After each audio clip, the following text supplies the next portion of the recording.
Bonjour à tous et à toutes les amis, c'est Catch Highland. Aujourd'hui on se retrouve pour une toute nouvelle vidéo. Aujourd'hui on se retrouve pour une vidéo pronostic de Bash et de Berlin qui se retrouve à 19h heure française sur le WWE Network, exclusivement commenté en français par Christophe Ajus et Philippe Chiro. Comme d'habitude, voilà, vous connaissez la chanson, je sors qu'une vidéo par mois, que les pronostics, des fois les reviews. Donc je sais pas, d'ici demain je referai une vidéo pour la review. Qu'est-ce que j'ai d'autre à dire? Ouais, voilà, ne vous étonnez pas si je le fais en retard. Bref, cette fois-ci, on se retrouve pour un petit pay-per-view secondaire. Là, ça se ressemble beaucoup pour parce qu'il n'y a que 5 matchs. Et c'est pas des matchs qui me hype de fou. La carte vraiment ne me donne pas du tout envie. Pour être honnête avec vous, juste à part les quelques petits matchs, limite 2 qui m'intéressent vraiment. Le reste, bof. Voilà. Bon, on va commencer. Le premier match, c'est pour les WWE Women's Tag Team Championship. Les championnes Alba Fire et Ayla Dawn vont défendre leur titre face à Bianca Belair et Jade Cargill. Je pense que les Heels vont gagner. Je pense qu'en vrai, ils vont encore perdre les faces et que dans quelques mois, on va avoir un heel turn de je sais pas qui, de sûrement Jade Cargill, parce que Bianca, elle se croit pour John Cena, elle veut pas tourner face, alors que ce serait tellement bien qu'elle change un peu de personnage, parce que je peux pas cette catcheuse, hein. Je suis désolé, c'est toujours la même chose, hein. C'est un fromage blanc, ça n'a aucune saveur, quoi. Donc ça serait bien plutôt que ce soit elle qui fasse un heel turn et qui se retourne sur Jade Cargill, ce serait mieux. Mais non, madame se prend pour John Cena, elle veut sûrement pas tourner heel. Bref, je pense que les champions vont conserver leur titre, donc voilà, rien de plus à dire. Deuxième match, alors ça c'est je pense le match qui me hype le plus de la soirée, c'est CM Punk contre Drew McIntyre en strap match. Les règles sont simples, en fait ils vont être tous les deux attachés par leur poignet. Un poignet du coup va être attaché et ils vont être attachés grâce à une ceinture. Et du coup, ce qui va être bien, c'est qu'ils vont pouvoir se donner des coups de ceinture, tout simplement. Et le but de ce match, pour gagner, c'est simplement de toucher les 4 poteaux. Il me semble que c'est ça. Je crois que ça n'a pas encore. Ouais, je crois que ça n'a pas changé. Donc il me semble que c'est bien ça. Ou on pense qu'on a un tombé, mais non. Dans mes souvenirs, c'était vraiment il faut toucher les 4 poteaux. Et je pense que cette fois-ci, CM Punk va prendre sa revanche de l'autre fois. Le 3, c'était McIntyre qui avait gagné. J'avais bien aimé leur match à la SummerSlam. C'était pas incroyable, c'était pas mauvais non plus. Mais j'avais bien aimé, c'était pour un 7 sur 10. J'avais trouvé que ça faisait bien le taf et ça faisait plaisir de voir CM Punk catcher encore dans un autre pay-per-view. Ça fait vraiment, vraiment plaisir de le voir face à McIntyre qui est une très bonne rivalité. Les échanges de promos, etc. J'aime beaucoup. Je suis investi dans cette rivalité. J'aime vraiment beaucoup. En plus, c'est 2 catcheurs que j'adore. Non, vraiment rien à dire. Et je pense que CM Punk va prendre sa revanche. Encore une fois, même si je pense que même s'il gagne, par exemple, ça pourrait faire un 1-1 et. Enfin, un partout. Excusez-moi, je bégaye. Ça pourrait faire un point partout et pour, on va dire, entre guillemets, se départager. Le dernier match, il va falloir qu'il se fasse à Bad Blood en Hell in a Cell, par exemple. Voilà, je crois que c'est des rumeurs que j'ai vues. Ça pourrait être le main event, donc on verra si ça. Si c'est ça ne m'énerverait pas, je veux bien le voir.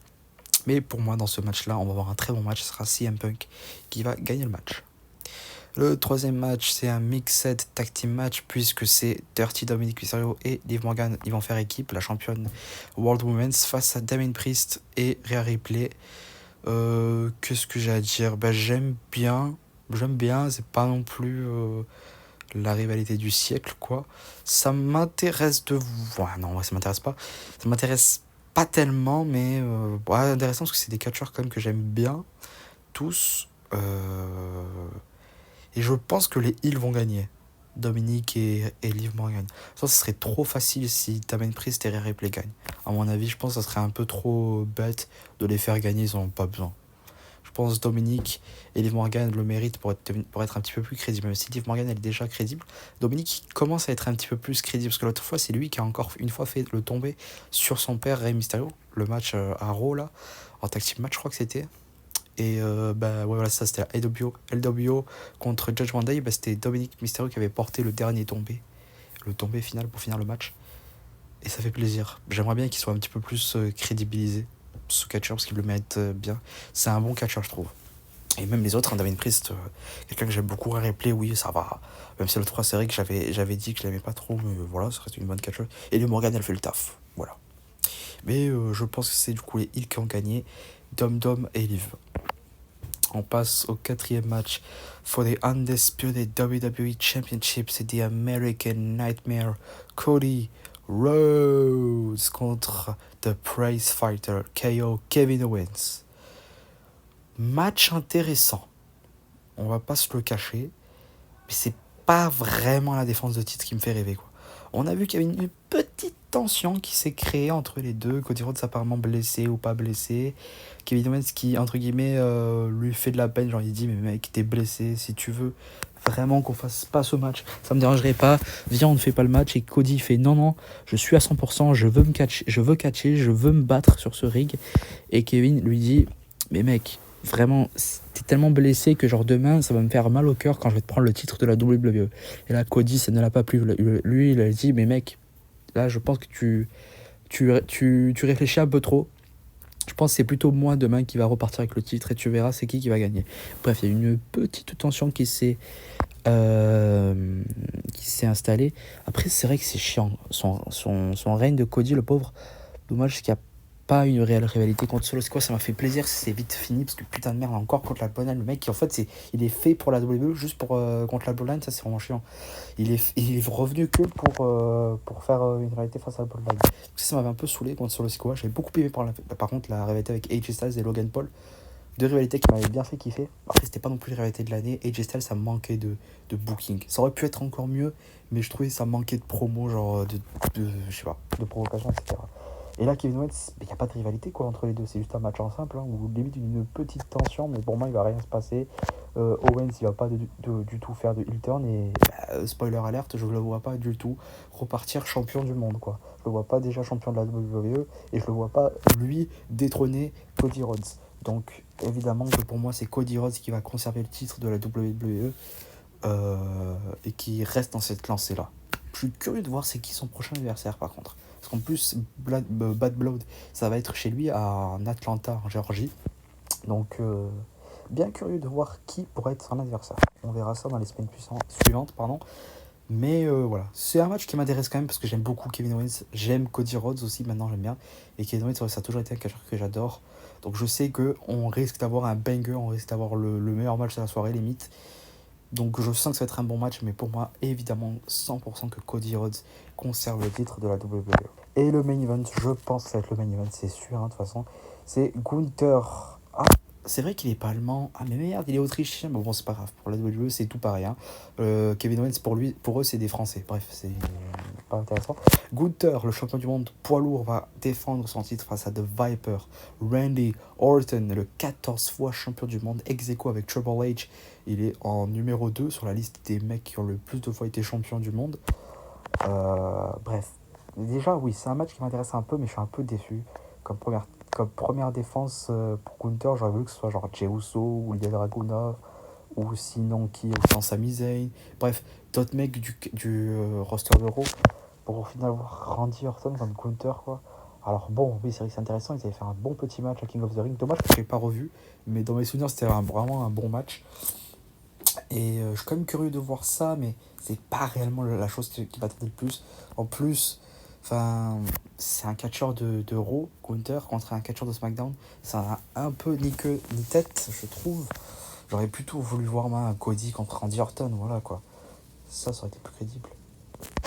Et plutôt voir Gunther face à quelqu'un d'autre. Voilà, je pense que ça aurait été un petit peu plus logique.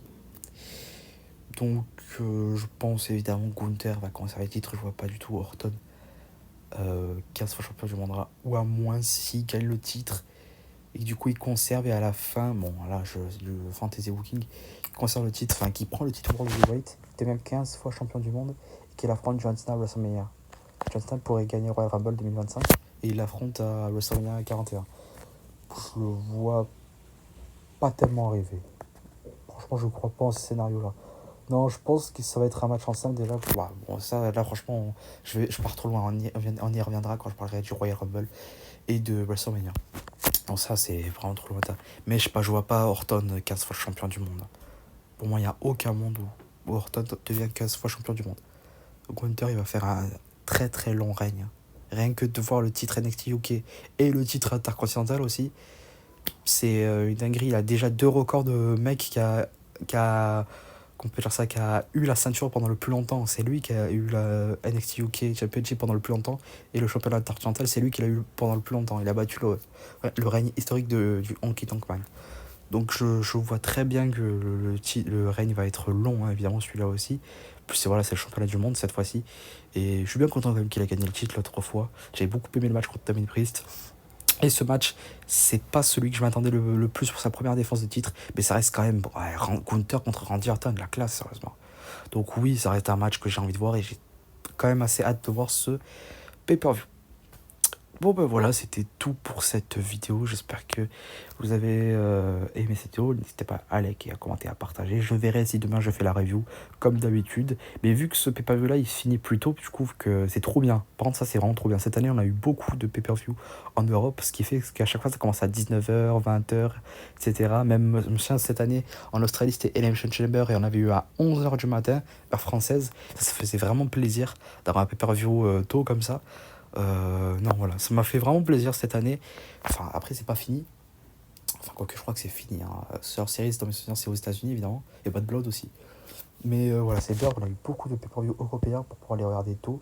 Et c'est vraiment plaisir. Parce que c'est vraiment chiant de se coucher à 2h. Enfin, de regarder le pay-per-view à 2h du match. Et à 2h du mat, pardon. Et de se coucher genre au moins à 5-6 heures. Donc, voilà. Ça fait vraiment plaisir d'avoir des pay-per-view européens. Voilà, bon, bref, c'est tout ce que j'avais à dire.